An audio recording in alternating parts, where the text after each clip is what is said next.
Assalamualaikum warahmatullahi wabarakatuh. Nama saya Muhammad Wahyudi, NIM 2018 151232. Saya dari Universitas PGRI Palembang kelas 5F. Di sini saya akan menjawab 3 pertanyaan perencanaan pembelajaran. Soal pertama, menurut pendapat saudara, mengapa seorang guru perlu merencanakan pembelajaran dalam kelas? Yang kedua, terangkan apa yang dapat Anda rencanakan saat Anda ditetapkan sebagai guru Panjaskes pada tahun ajaran baru. Yang ketiga, jelaskan apa yang Anda ketahui mengenai perangkat pembelajaran beserta komponen-komponennya. Bila saya akan menjawab pertanyaan nomor 1, menurut pendapat saya, mengapa seorang guru itu perlu merencanakan pembelajaran dalam kelas?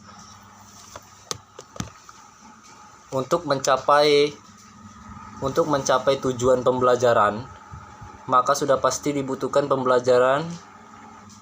perencanaan pembelajaran. Ada 8 manfaat perencanaan pembelajaran dalam proses belajar mengajar. Yang pertama, sebagai petunjuk arah kegiatan dalam mencapai tujuan. Yang kedua, sebagai pola dasar dalam mengatur tugas dan wewenang bagi setiap unsur yang terlibat dalam kegiatan. Yang ketiga, sebagai pedoman kerja bagi setiap unsur, baik unsur guru maupun unsur murid. Yang keempat, sebagai alat ukur efektif setidaknya suatu pekerjaan, sehingga setiap saat diketahui ketetapan dan kelambatan kerja. Yang kelima, untuk bahan menyusun data agar terjadi keseimbangan kerja. Yang keenam, untuk menghemat waktu, tenaga, alat-alat, dan biaya. Yang ketujuh, untuk mengarahkan guru agar proses pembelajaran terarah. Dan yang terakhir, untuk mencapai tujuan pembelajaran. Manfaat perencanaan pembelajaran sangat perlu dilakukan oleh para guru sesuai tujuannya, yaitu agar pelaksanaan pembelajaran berjalan dengan efektif dan efisien. Kesimpulannya, setiap guru yang akan melakukan pembelajaran di dalam kelas harus sudah mempunyai RPP silabus untuk diterapkan saat pembelajaran di dalam kelas. Kemudian pertanyaan nomor 2, terangkan apa yang Anda dapat rencanakan saat Anda ditetapkan sebagai guru Panjaskes pada tahun pelajaran baru. Menurut saya, rencana yang ditetapkan sebagai guru Panjaskes pada tahun ajaran baru itu, yang pertama ada menetapkan sasaran atau tujuan kegiatan belajar mengajar. Setiap kegiatan belajar mengajar mempunyai sarana atau tujuan. Tujuan itu bertahap dan berjenjang, mulai dari yang sangat operasional dan konkret, yakni tujuan instruksional khusus dan tujuan instruksional umum, tujuan kulikuler, tujuan nasional, sampai kepada tujuan yang bersifat universal. Tujuan dalam pengajaran adalah suatu cita-cita yang bersifat normatif. Dengan kata lain, dalam tujuan terdapat sejumlah nilai yang harus ditanamkan kepada anak didik. Nilai-nilai itulah nantinya yang akan mewawancarai cara anak didik bersikap dan berbuat dalam lingkungan sosialnya, baik di sekolah maupun di luar sekolah. Tujuan mengajar dan berjenjang dari yang umum atau luas sampai kepada orang yang khusus atau sempit. Haruslah berhubungan antara yang satu dengan yang lainnya, dan tujuan di bawahnya menunjang tujuan di atas. Bila tujuan terendah tidak tercapai, maka tujuan di atasnya juga tidak tercapai. Sebab rumusan tujuan terendah biasanya menjadikan tujuan di atasnya sebagai pedoman. Ini berarti bahwa dalam rumusan tujuan harus benar-benar memperhatikan kesinambungan setiap jenjang tujuan dalam pendidikan dan pengajaran. Kemudian berbagi pendekatan dalam mengajar. Ketika kegiatan belajar mengajar berproses, guru harus ikhlas dalam bersikap dan berbuat, serta mau memahami anak didiknya dan dengan segala konsekuensinya. Semua kendala yang terjadi dan dapat menjadi penghambat jalannya proses belajar mengajar, baik yang berpangkal dari perilaku anak didik maupun yang bersumber dari luar diri anak didik,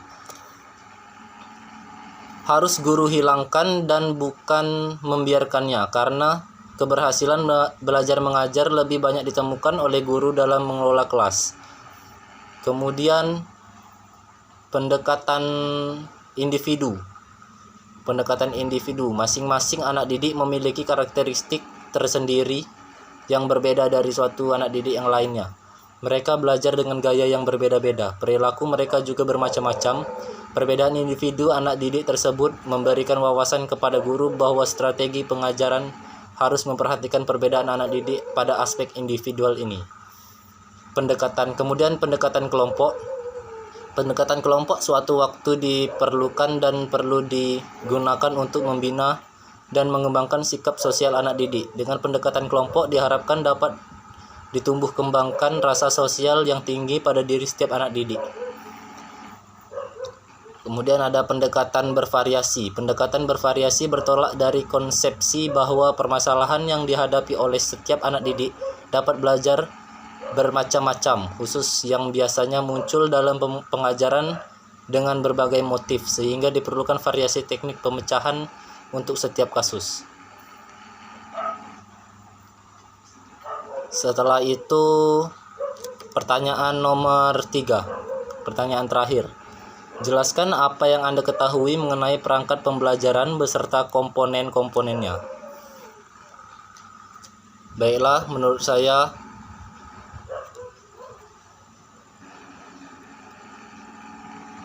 perangkat pembelajaran beserta komponen-komponennya itu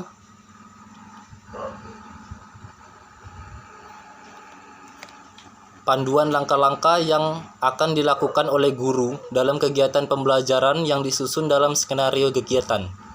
Rencana pelaksanaan pembelajaran disusun untuk setiap pertemuan yang terdiri dari 3 rencana pembelajaran, yang masing-masing direncana untuk pertemuan selama 90 menit atau 135 menit. Adapun konsep rencana pembelajaran, ada 8 konsep. Yang pertama ada standar kompetensi dan kompetensi dasar. Dalam hal ini kita harus memilih dari kurikulum, KBK atau K13, dan seterusnya.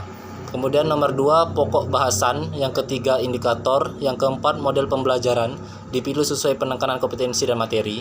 Yang kelima, skenario pembelajaran berisi urutan aktivitas pembelajaran siswa dan mencerminkan pilihan model pembelajaran yang meliputi kegiatan awal, kegiatan inti, dan kegiatan akhir.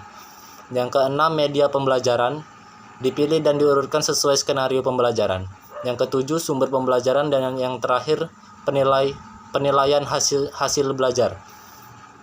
Baiklah, itu saja 3 pertanyaan yang sudah saya jawab di sini. Bila ada kurang, saya mohon maaf. Pada Tuhan saya mohon ampun. Wassalamualaikum warahmatullahi wabarakatuh.